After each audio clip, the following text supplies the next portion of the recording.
Hello नमस्कार जय हिंद साथियों। मैं अश्विनी गंगवार स्वागत करता हूं आपका आपके अपने यूट्यूब परिवार डीके करियर क्लासेस में। तो साथियों, जैसा कि आप जानते हैं मैं आपके लिए पढ़ा रहा हूं अभी कृषि और भू राजस्व के बारे में। तो कृषि के बारे में हम लोग पढ़ रहे हैं साथियों। जैसा कि तो कृषि में हमने करीब 4 क्लास पढ़ लिए थे हमने कृषि विकास और भूमि सुधार के, और आज उसके बाद में उसका अगला क्लास लेकर आया हूँ। ठीक है साथियों, तो आज का क्लास स्टार्ट करने से पहले एक मोटिवेशन लाइन आपके लिए लेकर आया हूँ। तो देखिएगा, परिस्थितियाँ जितनी आपको तोड़ती हैं उससे कहीं ज़्यादा आपको मजबूत बना देती हैं।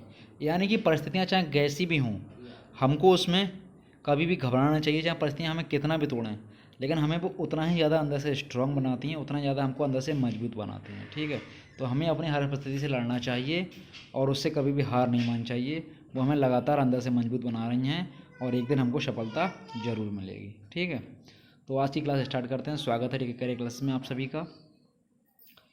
तो जैसा कि आप लोग जान रहे थे कि हम इसमें पढ़ रहे थे कुछ फसलों के बारे में और उनकी किस्मों के बारे में। लास्ट क्लास में हमने पढ़ा था, हेडिंग डलवाई थी प्रमुख फसलें एवं उनकी किस्में। तो उसमें हमने लास्ट क्लास में धान की फसल पढ़ ली थी, यानी कि चावल वाली, और उसका हमने वैज्ञानिक नाम जान लिया था कि ओरजा सटाइवा होता है। उसकी कुछ किस्में पढ़ ली थी।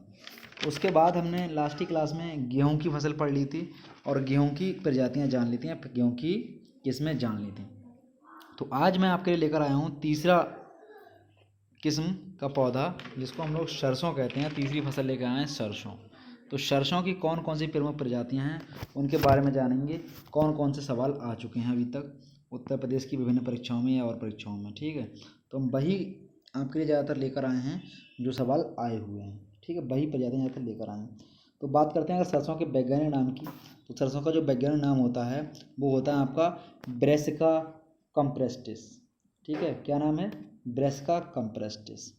ठीक है, अब अगर बात करें इसकी प्रजातियों की, तो इसकी पहली प्रजाति है वरुणा, दूसरी प्रजाति है इसकी पूसा बोल्ड, तीसरी है पूसा जय किसान, चौथी है पीताम्बरी, और पांचवी है आपकी GM3, और इसके बाद छठी है इसकी प्रजाति वरदान, सातवीं है प्रकाश, और आठवीं है पूषा आदित्य, नवीं है नरेंद्र 85, और 10वीं है पूसा कल्याणी, 11वीं प्रजाति है पूसा बारानी, और लास्ट प्रजाति है इसकी 12वीं NRCHB 506। NRCHB 506। आपने एक चीज़ ध्यान दिया होगा कि जो इसकी सरसों की प्रजातियां हैं, जो इम्पोर्टेंट और जो फेमस प्रजातियां हैं, उन सबके आगे पूसा लगा हुआ है। पूसा लगा हुआ है, पूसा लगा हुआ है, पूसा और पूसा। ठीक है, तो ये 5 प्रजाति तो इसकी पूसा वाली हैं, और एक ये छठी है अगली, उसके अलावा पीताम्बरी। तो ये सारी मोस्ट इम्पॉर्टेंट वाली हैं। तो याद रखना, ज़्यादातर जिसके आगे पूषा लगा हो वो सरसों की प्रजाति है। पूषा हमारे यहाँ एग्रीकल्चर का इंस्टीट्यूट है पूषा, तो उसी में इनकी खोज की गई, इसलिए इनका नाम पूषा है। ठीक है, इसके अलावा पूषा की एक प्रजाति अरहर की भी होती है, पूषा अगेती नाम से, वो मैं आगे पढ़ाऊँगा। लेकिन ज़्यादातर अगर पूषा लगा हो तो वो सरसों की ही प्रजाति होगी। इनको आप 3-4 बार पढ़ेंगे, पढ़कर लिखेंगे, लिख लिख कर पढ़ेंगे तो आराम से याद हो जाएंगे। ठीक है, इसकी थोड़ी सी ट्रिक भी है। देखिए, जैसे वरुणा ने गुड मॉर्निंग कहकर नरेंद्र एवं प्रकाश को वरदान दिया। ठीक है, तो क्या है ये? देखिए, वरुणा भी एक प्रजाति है। वरुणा वरुणा ने गुड मॉर्निंग कहकर नरेंद्र एवं प्रकाश को वरदान दिया। ठीक है, तो इसमें कितनी प्रजातियां आपको याद होंगी? वरुणा, गुड मॉर्निंग यानी GM3, नरेंद्र, प्रकाश और वरदान। कितनी प्रजातियां आपको याद हो गई? बाकी पूषा आपको याद ही हैं सारी, पूषा बोल्ड, पूषा जयकांत और पीताम्बरी, और पूषा आदित्य, पूषा कल्याणी और पूषा बारानी। तो सारी प्रजातियां इस तरह से आपको याद हो जाएंगी। बच्ची कौन सी? NRCHB 506। तो ये आप याद कर लेना। ठीक है, आगे बढ़ते हैं। अब बात करते हैं अरहर की। अरहर की प्रजातियों की। और अरहर का वैज्ञानिक नाम की बात करें तो अरहर का जो वैज्ञानिक नाम होता है वो होता है कजानस कजान। कजानस कजान इसका वैज्ञानिक नाम है। अब इसकी भी एक ट्रिक देखो, ऊपर ही लिख दी गई है कि खरगोन के बाहर पारस मिला, उसे पाकर आज़ाद अमर हो गया। ठीक है, तो देखिए, खरगोन के बाहर पारस मिला उसे पाकर आज़ाद अमर हो गया। देखिए कैसे स्ट्रिक को कहते हैं। पहले तो देखो इसकी 2-3 प्रजातियां हैं, मालवीय चमत्कार और मालवीय बिहार, ठीक है, ये तो आपको याद करनी है। अब इसके बाद देखिए खरगोन के पास, खरगोन भी वर्ड आएगा इसमें, के बाहर पारस मिला। देखो इसकी एक पहले सारी प्रजातियां देख लो, के बाहर, अमर, आज़ाद, पारस, पूषा, अगैती, खरगोन और UPAS 120, ये इसकी प्रजाति हैं, ठीक है। अगर हमको ट्रिक में सेट करना चाहेंगे तो देखो कैसे करेंगे। खरगोन ये दे दिए आपके लिए, खरगोन के बाहर, खरगोन के बाहर पारस मिला उसे पाकर आज़ाद अमर हो गया, ठीक। खरगोन के बाहर, खरगोन के बाहर पारस मिला उसे पाकर आज़ाद अमर हो गया, ठीक है। तो आपकी इससे क्या हुआ, 5 प्रजातियां याद हो गई। और पूषा अगैती एक विपरीत है ये, कि मतलब पूषा नाम से अरहर की भी एक प्रजाति होती है, पूषा अगैती, ये याद कर लेना। बाकी मालवीय चमत्कार और मालवीय बिहार ये याद करनी, ठीक है, आपके लिए। तो आशा करते हैं कि आपको याद हो रही होंगी ट्रिकें भी। इसी तरह से अगला फसल की बात करते हैं, तो अगली फसल हमारी है मटर। मटर की अगर प्रजाति की बात करें तो मटर का वैज्ञानिक नाम क्या होता है, मटर का वैज्ञानिक नाम होता है पायसम सटाइवम। सभी लोग जानते हैं, बचपन से पढ़े हैं। मटर का वैज्ञानिक नाम पायसम सटाइवम होता है। अगर इसकी प्रजातियों की बात करें तो इसकी प्रजातियां हैं, 2 इम्पोर्टेंट हैं ये, एक अपर्णा और एक प्रकाश। तो जो अपर्णा है इसकी, अपर्णा जो है वो इसकी पर्णहरित प्रजाति है, यानी कि लीफ लेस प्रजाति है, इसमें पत्तियां नहीं होती हैं, तो वो मटर की प्रजाति है अर्पणा, ठीक है, अपर्णा। आगे बढ़ते हैं, इसमें बहुत ज़्यादा कुछ कठिन नहीं है, 2 ही प्रजाति पढ़नी इंपॉर्टेंट हैं, जो अपर्णा और प्रकाश। आगे बढ़ते हैं, आंवला की बात करते हैं। अगर आंवला के अगर वैज्ञानिक नाम की बात करते हैं तो आंवला का वैज्ञानिक नाम होता है पैलंथस एम्बिलिका, पैलंथस एम्बिलिका। अगर इसकी प्रजातियों की बात करें तो इसकी प्रजाति हो जाती है एक आपकी कंचन, एक बनारसी, एक कृष्णा। नॉर्मल से नाम है कंचन वाराणसी कृष्णा, कंचन वाराणसी कृष्णा, कृष्णा वाराणसी कंचन। ये कौन है, आंवला की प्रजातियां हैं, ठीक है। आंवला कहाँ का फेमस है, आंवला का मुरब्बा कहाँ का फेमस है, यूपी स्पेशल का सवाल है, आप लोग बताइए कि कौन से जिला का आंवला सबसे ज़्यादा फेमस है, उत्तर प्रदेश में सबसे ज़्यादा आंवला की खेती कहाँ की जाती है, कमेंट बॉक्स में बताइएगा। अगला फसल देखते हैं, अगली फसल है आम। आम बहुत इंपॉर्टेंट है हम लोग के लिए, और आम का वैज्ञानिक नाम तो लगभग सबको ही याद होगा, बचपन से आप लोग आज तक पढ़ते आ रहे हैं कि मैंगीफेरा इंडिका। मैंगो से मैंगी, फेरा इंडिका से इंडिया, यानी इंडिया का आम बहुत फेमस है पूरे वर्ल्ड में, इसलिए इसका नाम मैंगीफेरा इंडिका है, ठीक है। अब इसकी प्रजातियों की बात करते हैं बेटा, तो प्रजातियाँ इसकी देखिए आप लोग। सबसे पहले सिंधु, दूसरी तोतापरी, तीसरी केसर, चौथी लंगड़ा आम, 5वीं दशहरी आम, छठा अल्फांसो आम। ये जो अल्फांसो आम है इसका ये विदेश में बहुत फेमस है, ये बहुत ज़्यादा यहाँ से इंडिया से सप्लाई किया जाता है फॉरेन कंट्रियों के लिए। अगला दशहरी 51, अगला हिमसागर, अगला नीलम आम, अगला कपरी आम, अगला चौसा आम, अगला गबर जीत आम, ये गबर जीत है, गबर जीत आम। अगला है आपका बंगपाली या सफ़ेदा आम, और लास्ट है आपका आम्रपाली आम, ठीक है। तो ये आपके इम्पोर्टेंट नाम हो गए आमों की खेती के। जो आम की किस्में हैं वो आपके लिए मैंने इम्पोर्टेंट बता दी, ठीक है। अब अगले बढ़ते हैं, आम के बाद दशहरी 51, दशहरी का ही नाम है वो, ठीक है। अगला बढ़ते हैं अब चना। चना की प्रजाति की अगर हम लोग बात करें तो चना की बात करते हैं हम लोग। आइए, चना के बारे में आप लोगों को मैं पहले भी थोड़ा सा बता चुका हूँ कि चना काय की फसल है, पहले तो ये बताइए आप लोग, कमेंट बॉक्स में बताइए चना कौन सी फसल है। चना रबी की फसल है, ठीक है बेटा, ये भी आपको पता होना चाहिए कौन सी फसल कौन से मौसम की है, ठीक है। तो चना की प्रजातियों की बात करते हैं। पहले चना का बॉटनिकल नेम जान लीजिए, साइसर एरिटिबम, इसका नाम होता है साइसर एरिटिबम, साइसर एरिटिबम चना का नाम है बॉटनिकल, ठीक है। अब इसकी प्रजातियां पढ़ लेते हैं जो इम्पोर्टेंट हैं। देखिए इसकी इम्पोर्टेंट प्रजातियां, एक सम्राट, दूसरी पूसा चमत्कार, तीसरी राधे, चौथी विशाल, और और पाँचवीं उदय, छठी पूसा 226 और सातवीं के 850, आठवीं पंथ 10 और नवीं अजय, अतुल, जवाहर, गंगा 1, गंगा 2। लो गंगा का भी नाम आ गया। चैनाकी तो प्रजाति ऐसे होती हैं ज़्यादा सब इन्होंने बच्चों के नाम पे रखी हैं। मुझे तो ऐसा लगता है जैसे कोई कृषि वैज्ञानिक रहे होंगे तो उन्होंने जिस पे भी चैनाकी की खेतियों पे या चैना की प्रजातियों पे खोज करी होगी तो उन्होंने अपने घर के आस पड़ोस के बच्चों के नाम रख दिए इसमें। विशाल, उदय, पंत, अतुल, गंगा, जवाहर, गंगा 2, उदय। देखा है सारे नाम ऐसे ही हैं। एक ये पूसा 226। तो ये आपके हो गई चना की प्रजातियाँ। इसके आगे बढ़ते हैं, मक्का की प्रजातियों की बात करते हैं। अगर मक्का का बॉटनिकल नेम बताइए। मक्का का बॉटनिकल नेम होता है जियामेज। ठीक है, जियामेज। मेज माने मक्का तो सुना ही होगा आपने।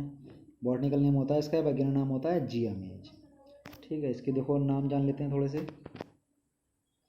प्रताप, पूशाली, दक्कन, शंकर 5, शंकर 115, प्रगति, विवेक, गिरजा, शक्तिमान 1, शक्तिमान 2। शक्तिमान तो लगभग हम सब लोगों ने देखा भी होगा बचपन में, इसलिए इसका नाम याद हो जाएगा। मक्का के नाम शक्तिमान है। ठीक है, ये मक्का की प्रजातियां हैं और याद करना। शंकर 5, शंकर 115 ये दोनों भी इंपॉर्टेंट हैं। और ये जितनी भी मैंने लिखी हैं सब इंपॉर्टेंट ही प्रजातियाँ लिखी हैं। वही प्रजातियाँ लिखी गई हैं जो कहीं ना कहीं परीक्षाओं में पूछी गई हैं। अगला बढ़ते हैं गन्ना की प्रजातियाँ। गन्ना के नाम की अगर बात करें तो गंगा का बॉटनिकल नेम होता है जो वो होता है आपका सैकेरम, सैकेरम ऑफिसिनेरम, ऑफिसिनेरम। ठीक है, सैकेरम ऑफिसिनेरम ये गंगा का वैज्ञानिक नाम है गन्ना का। ठीक है, अब इसकी प्रमुख प्रजातियों की बात करें तो इसकी जो प्रजातियां प्रमुख हैं, हर प्रजाति के आगे इसकी CO लगा होगा, ये बात याद रखना। तो पहली प्रजाति CO 1148, दूसरी CO 740, तीसरी CO 1158 और CO 510। तो ये गन्ना की प्रमुख फेमस प्रजातियां हैं। अगला देखते हैं मूंगफली की प्रजातियां। जो मूंगफली की इंपॉर्टेंट प्रजातियां हैं तो एक है आपकी विक्रम, दूसरी चंद्रा, तीसरी T54 और चौथी आपकी कौशल या चित्रा, ज्योति और T64। नंबर मैंने गलत पढ़ दिए, कोई बात नहीं, इस तरह से आप लोग देख लीजिएगा। विक्रम, चित्रा, चंद्रा, ज्योति, T54, T64 या कौशल। तो ये आपकी मूंगफली की प्रमुख प्रजातियाँ हो गई। ठीक है, अब इसके बाद में अगले बढ़ते हैं। समझ में आ रहा ना बच्चों? इसमें कोई बहुत ज़्यादा कठिन चीज़ नहीं है, बस ये आपको प्रजातियाँ याद करनी है। देखिए, अब एक जो पतझड़ के ऊपर एक लाइन लेकर आया हूँ आपके लिए कि पतझड़ हुए बिना पेड़ों पर नए पत्ते नहीं आते और कठिनाई और संघर्ष सहे बिना अच्छे दिन नहीं आते। यानी कि जब तक पेड़ों से पत्ते नहीं झड़ जाते हैं, जब तक पतझड़ का मौसम नहीं आता है, तब तक उन पर नए पत्ते नहीं आते हैं। इसी तरह से जब तक कि आपकी लाइफ में कठिनाई नहीं आएगी, जब तक कि आप संघर्ष नहीं करेंगे, जब तक कि आप संघर्ष नहीं सहेंगे, तब तक कि आपकी ज़िंदगी में भी अच्छे दिन नहीं आएंगे। तो संघर्ष करते रहिए, सफलता एक दिन सबके लिए ज़रूर मिलेगी। ठीक है, तो अगले बढ़ते हैं। आइए कपास की प्रजातियों के बारे में। कपास के अगर वैज्ञानिक नाम की बात करें तो कपास का वैज्ञानिक नाम होता है गॉसिपियम स्पीसीज। ठीक है, या गॉसिपियम। तो इसकी कुछ प्रजातियां जान लेते हैं। आइए कपास की।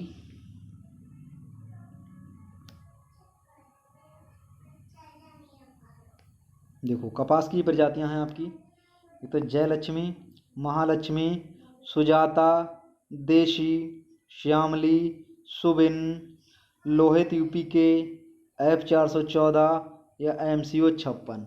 तो ये हो गई आपकी कपास की प्रमुख प्रजातियां। ठीक है साथियों, तो जो प्रमुख प्रजातियां थी मैंने आपके लिए बता दी कौन कौन सी फसल जिससे सवाल आते हैं। अब इसके बारे में थोड़ा सा हम अगले और जानते हैं कृषि के बारे में कि नोट हैं ये कि चावल की फसल को भारत में और किस किस नामों से जाना जाता है, कि चावल की जो खेती की जाती है उसको क्या क्या नामों से जाना जाता है।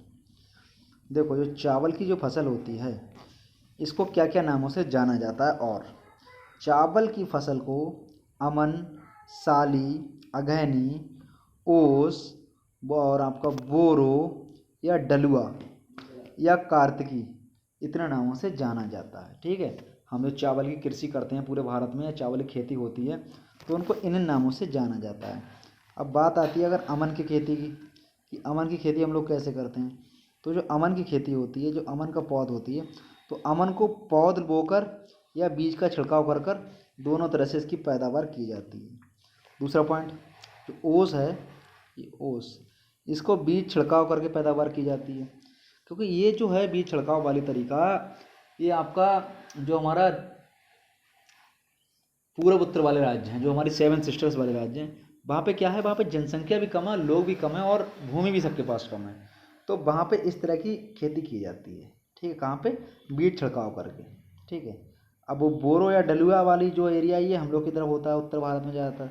तो इसमें क्या होता है, बोरो या डलुआ में पौध लगाकर पैदावार की जाती है। आपने देखा होगा हमारे क्षेत्र में कि बहुत सारे लोग जब धान की खेती की जाती है तो पैंट ऊपर सरका लेते हैं घुटनों तक या पाजामा, और उसके बाद खेतों में डटे होते हैं 10-20 लोग खड़े हैं झुके हुए, और वो अपने धान की फसल को रोप रहे हैं। ठीक है, तो वो करते क्या, हम लोग पहले बेड़ डाल लेते हैं खेत में, गीले खेत में पानी भर के, और उसके बाद जब वो तैयार हो जाती है रोपने के लिए, पौध तैयार हो जाती है, फिर उसके बाद में खेत को गीला करके आराम से, और फिर उसमें फिर हम लोग आराम से इसको लगाते हैं पौध को। ठीक है, तो ये बात हो गई हमारे चावल की खेती के बारे में। अब आप लोग जानते हैं कि भारत में 46% भूमि पर कुल कृषि की जाती है। कुछ जगह 51% भी है, लेकिन भारत में कुल 46% खेती पर बोए जाने वाला क्षेत्र है भारत की भूमि का 46%। अब वो 46% अगर हम 100% मान लें, तो मैंने आपको बताया कि उस 46% में से 65% पे सिर्फ और सिर्फ खाद्यान्न होता है। ठीक है, खाद्यान्न में क्या क्या आ जाते हैं, खाद्यान्न में हमारी जो मोटे अनाज टाइप के जो अनाज होते हैं, जैसे गेहूँ, चावल, ज्वार, मक्का, बाजरा, मंडुआ आदि, तो ये होते हैं उस 65% एरिया पे सिर्फ और सिर्फ। ठीक है, अब इसके बाद में बात करते हैं कि फिर इस 46% में से 65% पे तो ये हो गया। अब इस 40% भूमि का भी जो 1/4 हिस्सा है, इस पे सिर्फ और सिर्फ चावल की खेती की जाती है। यानी चावल की खेती भारत में बहुत ज़्यादा मात्रा में की जाती है। ठीक है, अब आगे बढ़ते हैं, आइए सवाल आगे देखते हैं कि जो कृष्णा और गोदावरी नदी का डेल्टा है, जो कृष्णा और गोदावरी नदी का डेल्टा है जो, उसको क्या कहते हैं। तो कृष्णा और गोदावरी नदी का जो डेल्टा है, इसको हम लोग चावल का कटोरा भी कहते हैं। ठीक है, बॉल ऑफ राइस, ये चावल का कटोरा किसे कहेंगे, कृष्णा या गोदावरी नदी के डेल्टा को चावल का कटोरा भी कहते हैं। ठीक है, इसके अलावा छत्तीसगढ़ में भी चावल को कटोरा कहा जाता है, छत्तीसगढ़ को भी, छत्तीसगढ़ राज्य को। ये मैंने कल आपको बताया भी था कि अंतर्राष्ट्रीय चावल शोध संस्थान कहाँ है और भारतीय चावल शोध संस्थान कहाँ है। अगर बात करें भारतीय चावल अनुसंधान संस्थान की, तो ये कटक उड़ीसा में है, और अंतर्राष्ट्रीय चावल अनुसंधान केंद्र की बात करें तो ये फिलीपींस मनीला में है। ठीक है, ये बात आप लोग जानते हैं। आगे देखते हैं, अगर नॉर्थ ईस्ट, बस साउथ इंडिया, अगर हम बात करें पूर्व उत्तर की या नॉर्थ ईस्ट की या साउथ इंडिया या दक्षिण भारत की, तो इसमें चावल की फसल जो होती है वो वर्ष में 2 से 3 बार बोई जाती है, वो 2 से 3 बार तैयार की जाती है। ठीक है, क्योंकि उधर ज़्यादातर चावल की ही खेती होती है।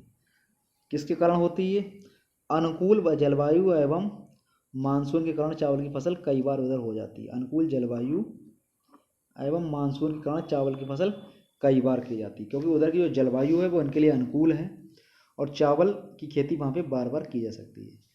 इसके बाद चावल के बाद भारत में सबसे ज़्यादा जो बोया जाने वाला खाद्यान्न है तो वो गेहूँ है। यानी फर्स्ट नंबर पे चावल सबसे ज़्यादा होता है भारत में, और सेकंड नंबर पे गेहूँ होता है। ठीक है, अब दूसरी अगले बात करते हैं, जो हरित क्रांति आई थी, तो हरित क्रांति के फलस्वरूप सर्वाधिक जो उत्पादन बढ़ा या सर्वाधिक जो उत्पादन हुआ भारत में, तो वो गेहूँ का ही हुआ। ये बात आप लोग जानते हैं। हरित क्रांति से सबसे ज़्यादा फर्क किस पे पड़ा, तो वो हमारा गेहूँ पे पड़ा। हरित क्रांति से लाभ किसको हुआ, तो सबसे ज़्यादा पंजाब और हमारे क्या कहते हैं पश्चिमी उत्तर प्रदेश और हरियाणा के किसानों का हुआ। उत्तर भारत में सबसे ज़्यादा फ़ायदा हुआ हरित क्रांति से। ठीक है, अगला ये देखो लिखा भी है, गेहूं का उत्पादन पंजाब, हरियाणा एवं उत्तर प्रदेश के पश्चिमी क्षेत्रों में सबसे ज़्यादा हुआ था। ठीक है, अगर बात करें क्रम की, तो सबसे ज़्यादा देखो चावल की खेती हो रही है, चावल के बाद गेहूं है, और उसके बाद फिर ज्वार है। ठीक है, तो ये क्रम दिखाया गया है, चावल, गेहूँ और ज्वार। अब इसके आगे बढ़ते हैं कि अगर बात करें कैटेगरी के हिसाब से कि कौन से राज्य में कौन सी फसल सर्वाधिक होती है, उत्पादन के हिसाब से कि कौन से राज्य में उत्पादन सबसे ज़्यादा किसका है। हम देखते हैं अब उत्पादन देखते हैं। अगर हम उत्पादन की बात करें गेहूं की और चावल की सबसे पहले, तो गेहूं भैया सबसे ज़्यादा नंबर 1 पे होता है हमारा उत्तर प्रदेश में, सेकंड नंबर पे पंजाब में, थर्ड नंबर पे हरियाणा में, और फोर्थ नंबर पे बिहार में, और फिफ्थ नंबर पे मध्य प्रदेश में। आपको परेशान नहीं होना है, आपको फर्स्ट नंबर ज़्यादा से ज़्यादा रखना, फर्स्ट और सेकंड, ठीक है। तो उत्तर प्रदेश का इसलिए याद रखना जाना फर्स्ट है क्योंकि उत्तर प्रदेश ही हम पढ़ रहे हैं, ऐसा मान के चलिए, तो उत्तर प्रदेश से आपके लिए ज़्यादा इंपॉर्टेंट रहेगा।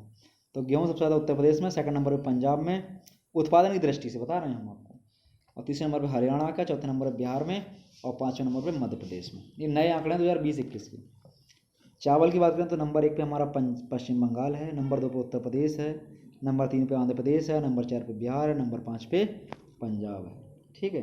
तो ये हो गया हमारा गेहूँ और चावल का उत्पादन। अब बात करें गेहूँ और चावल की अगर प्रति हेक्टेयर के उत्पादन में, तो पंजाब प्रथम नंबर पे, ठीक है।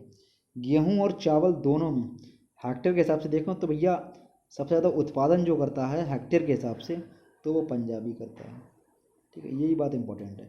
आपने देखा होगा गेहूँ में, जैसे मैंने उत्तर प्रदेश आपको बताया, कुछ जगह आपको पंजाब ही लिखा हुआ मिलेगा। अगर हम प्रति हेक्टेयर उत्पादन की बात करें तो पंजाब में वास्तव में प्रथम स्थान पे है, लेकिन टोटल उत्पादन की बात करें तो उत्तर प्रदेश प्रथम नंबर पे है, ठीक है। आइए आगे बढ़ते हैं। अब बात करते हैं ज्वार, बाजरा और जौ की, कि ज्वार में कौन प्रथम स्थान पे है। तो ज्वार में भैया प्रथम स्थान पे हमारा जो है वो है महाराष्ट्र, सेकंड नंबर पर कर्नाटक, तीसरे नंबर पर मध्य प्रदेश, और चौथे नंबर पर राजस्थान। बाजरा की अगर बात करते हैं तो बाजरा में प्रथम स्थान पर गुजरात है, दूसरे नंबर पर राजस्थान है, तीसरे नंबर पर उत्तर प्रदेश है।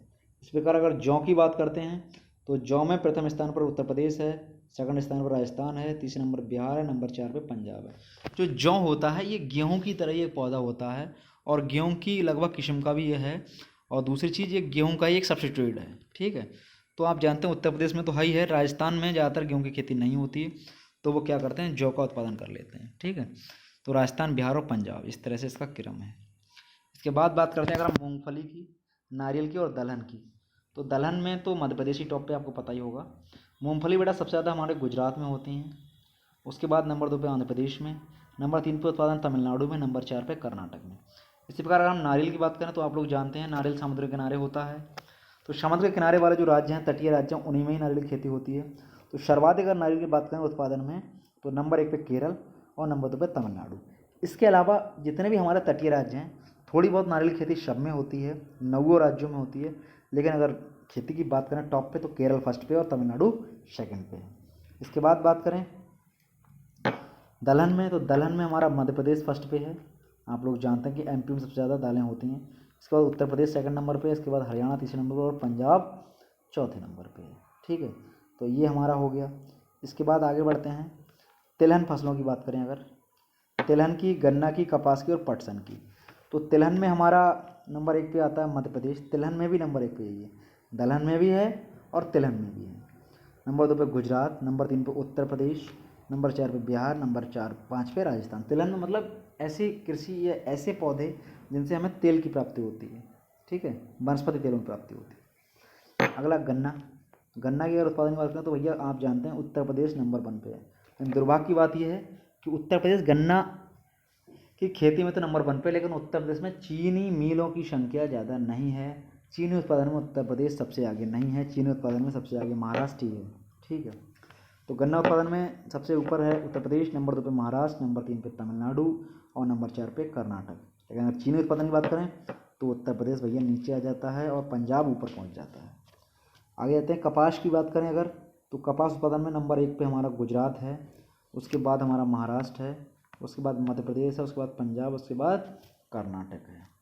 इसी के साथ पटसन की अगर बात करें, पटसन या जूट या सनई, इस टाइप की अगर बात करें पटसन या जूट की, तो उसमें पश्चिम बंगाल नंबर 1 पे है, उसके बाद बिहार है, उसके बाद असम है, उसके बाद उड़ीसा है, और उसके बाद आपका उत्तर प्रदेश है, ठीक है।